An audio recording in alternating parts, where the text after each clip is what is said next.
Depuis le 10 mai et pendant une semaine, une partie de l'équipe de France de para-judo est en stage d'entraînement à Limoges avec en perspective les JO de Tokyo. Mais tout d'abord, un petit point de définition. Le judo paralympique est uniquement réservé aux déficients visuels.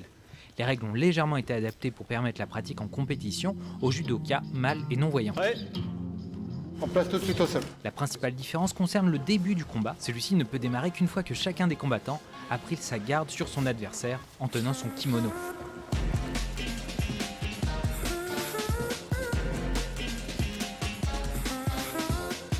Vous ne laissez pas coincer sur le dos. Le paralympique, en judo, c'est pour les malvoyants.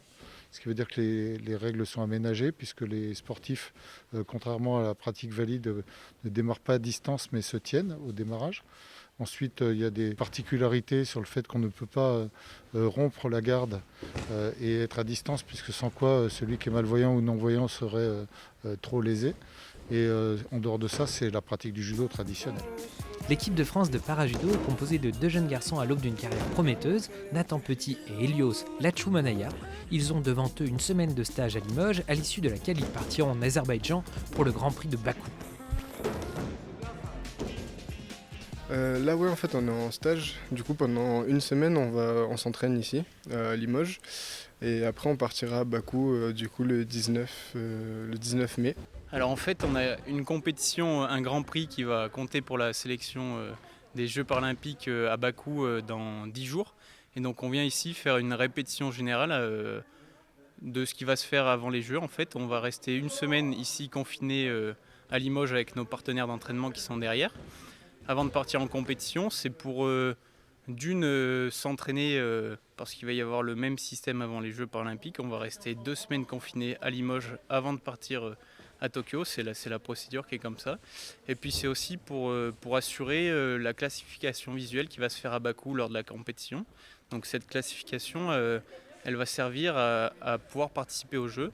C'est-à-dire que visuellement, on va passer des tests. Et c'est ces tests-là qu'on va devoir valider pour participer au jeu.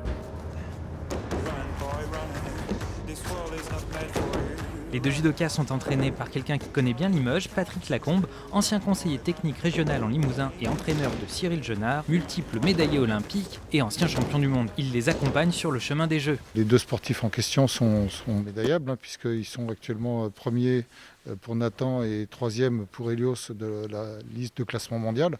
Donc ça les met en situation d'être parmi les favoris. Après, c'est jamais fait avant d'être fait et les Jeux, c'est toujours une situation très particulière, c'est la compétition du jour.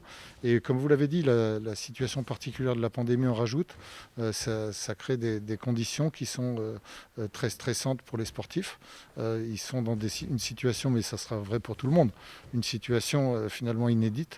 Et donc en ce sens, c'est jamais fait avant d'être fini. Même type d'enchaînement, derrière votre spécial, vous faites un enchaînement au sol.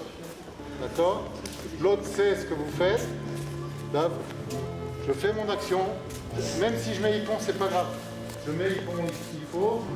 L'autre peut passer sur la tranche s'il veut ou s'échapper. Par contre, derrière, j'enquille une liaison de boussole.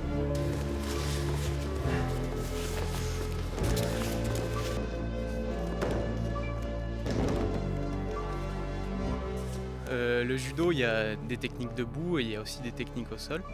Moi, je gagne une bonne partie de mes combats au sol. Je profite, on va dire, du fait que les adversaires ne travaillent pas forcément la partie sol. Et du coup, moi, je vais profiter de ces petites failles pour gagner au sol. Et sinon, debout, ce que j'aime bien faire, c'est des techniques de bras et de jambes surtout.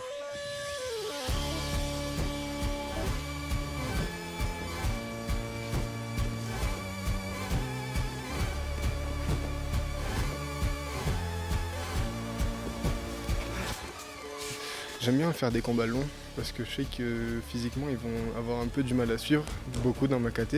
Après mon mouvement spécial c'est Ippon Sayonage à droite. Je vais prendre mon adversaire en gaucher comme ça, je vais tirer son revers, faut imaginer.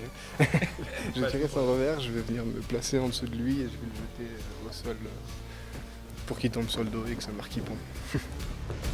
Avant de s'envoler vers le Japon, l'équipe de France reviendra à Limoges du 4 au 15 août pour un dernier stage de préparation.